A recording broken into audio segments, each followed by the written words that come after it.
Magandang araw po sa inyong lahat. Ako si John Beryl, isang business counselor at land registration examiner.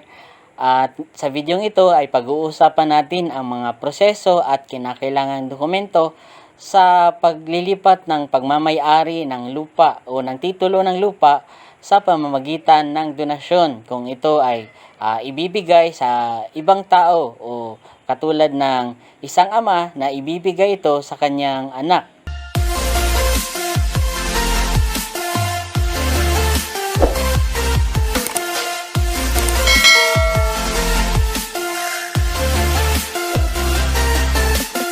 Ngayon, sa videong ito ay pag-uusapan natin ang tanong ni Anthony Castuera. Hello sir, tanong ko po, paano kung buhay pa kaming magulang at gusto namin na ilipat na sa pangalan ng anak namin ang titulo ng property? Ano pong mga steps and requirements? Sana po ay masagot nyo tong katanungan ko. Maraming salamat po. Sige. Maraming mga taong pumupunta sa opisina para magproseso ng kanilang mga lupain o magpatulong sa kanilang lupain kung paano ito mailipat. Isa na rito sa pamamagitan ng donasyon. Kung kayo po ay may-ari ng lupa at gusto nyong i-donate ito, kailangan po na ang pag-aari ng lupa ay sa inyo. Siguraduhin po ninyo na ang titulo na hawak ninyo ay nakapangalan po sa inyo bago nyo po ito i-donate. Ang una nyo pong gagawin kung mayroon po kayong ipapalipat na lupa kagaya ng donasyon ay lumapit sa isang notary public o rehistradong abogado upang matulungan kayo sa paggawa ng deed of donation. Pipirmahan nyo po ng nag-donate o ng nagbibigay na may-ari ng lupa at kailangan po pirmahan ng binibigyan o ng donee. Sa abogado, dalhin nyo po ang titulo at iyong mga nagpapatunay na kayo po ang may-ari ng isang property o lupain upang mailagay ang mga detalye at information na kailangan ng abogado para sa paggawa ng deed of donation. At pagkatapos ninyo sa abogado, kailangan ninyo ang mga sumusunod na requirement. Una ay ang deed of donation na may pirma nyo po nung nag-donate at pirma ng donee o binigyan ng lupa at notaryo ng abogado at ng dalawang witness. Ang owner's duplicate copy of transfer certificate of title or TCT at certified true copy na makukuha sa Registry of Deeds. Certified true copies ng latest tax declaration para sa land and improvement of the real property kasama ang dalawang mga photocopies kung ang pag-aari ng isang bakanteng lote o walang improvements na ginawa dito, kumuha ng certificate of no improvement na ini-issue ng city or municipal assessor. TIN ng donor at donee. May mga karagdagang kinakailangan kung naaangkop. Special Power of Attorney or SPA kung ang taong pumirma sa dokumento ay hindi ang may-ari na lumilitaw sa TCT o CCT o titulo. Sertipikasyon ng Konsulado ng Pilipinas kung ang SPA ay naisakatuparan sa ibang bansa. Location plan or vicinity map issued by the local assessor's office kung hindi madaling matukoy mula sa mga dokumento na isinumite. At iba pang mga kinakailangan na maaaring hinihiling ng batas, mga pagpapasya, regulasyon o iba pang mga pagpapalabas. Kapag nakumpleto nyo na po ang mga requirements na nabanggit, dalhin nyo po ito sa Bureau of Internal Revenue. Pag matapos makompute ng BIR ang donor's tax, bayaran nyo po ito sa Authorized Agent Bank. Pagkatapos nyong magbayad ay dalhin ang mga dokumento at resibo sa BIR upang bigyan kayo ng claim slip kung kailan nyo makukuha ang inyong BIR e-car o Certificate Authorizing Registration.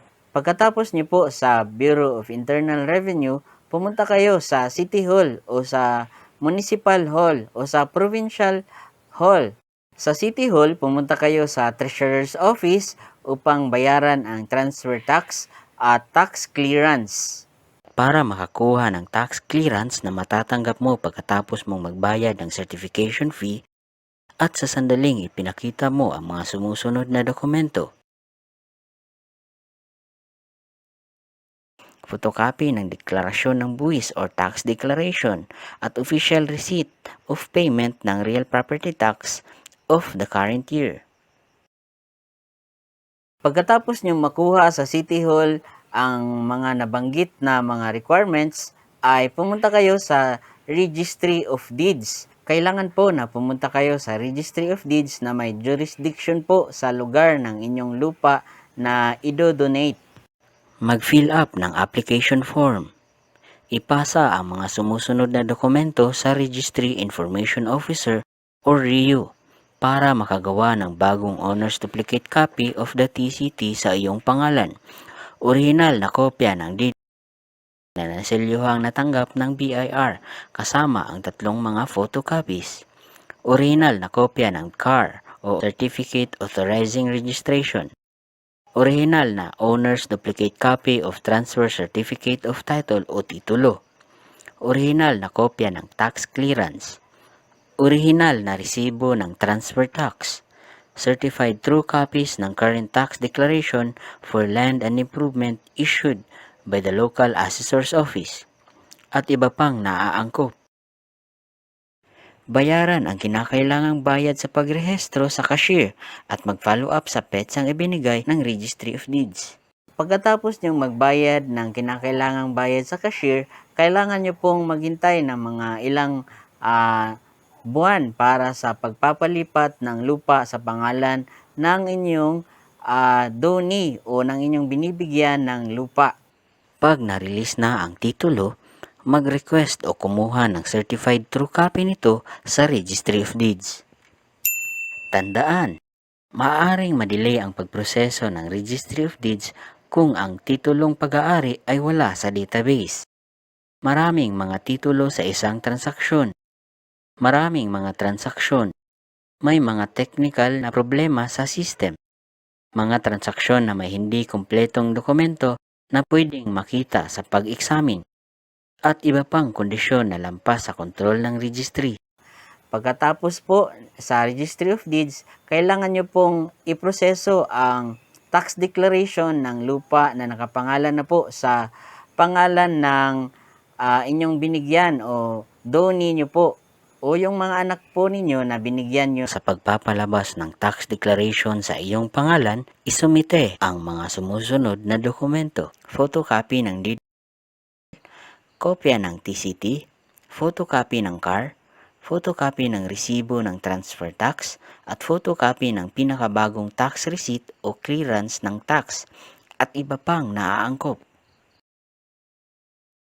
Tandaan niyo po na kailangan po ng pasensya sa pagpoproseso ng lupain dahil marami po kayong kailangan ng mga requirements at steps na kailangang gawin para sa pagpapalipat ng lupa. Kailangan nyo pong tingnan ang mga dokumento na hawak ninyo gaya ng deed of donation kung may pirma po ito ng mga witness, dalawang witness ng donee na kailangan nyo pong i-accept ang inyo pong donasyon. Kailangan po nyong maging matanglawin at tingnan po kung ang lahat ng pages o pahina ay napirmahan ng nag-donate at yung binigyan o donee at ng nagnotaryo o ng abogado at ng dalawang witness.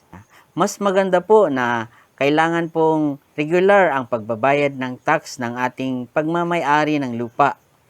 Bago kayo pumunta sa mga ahensya ng gobyerno upang iproseso ang inyong deed of donation, kailangan nyo pong siguraduhin na may sapat kayong kopya sa mga ito upang maiwasan pong mawala at may tira pa po sa inyo na mga dokumento at nang gawin nyo pong reference kung kinakailangan. Congratulations at maraming salamat po sa inyong panonood at sana po ay natulungan ko kayo sa inyong pagpoproseso ng inyong mga titulo ng lupa at maaari po sanang mag-subscribe at i-hit ang notification bell para updated kayo sa ating YouTube channel. Maraming salamat at God bless at keep safe sa inyong lahat. Magkomento sa ibaba para sa mga katanungan.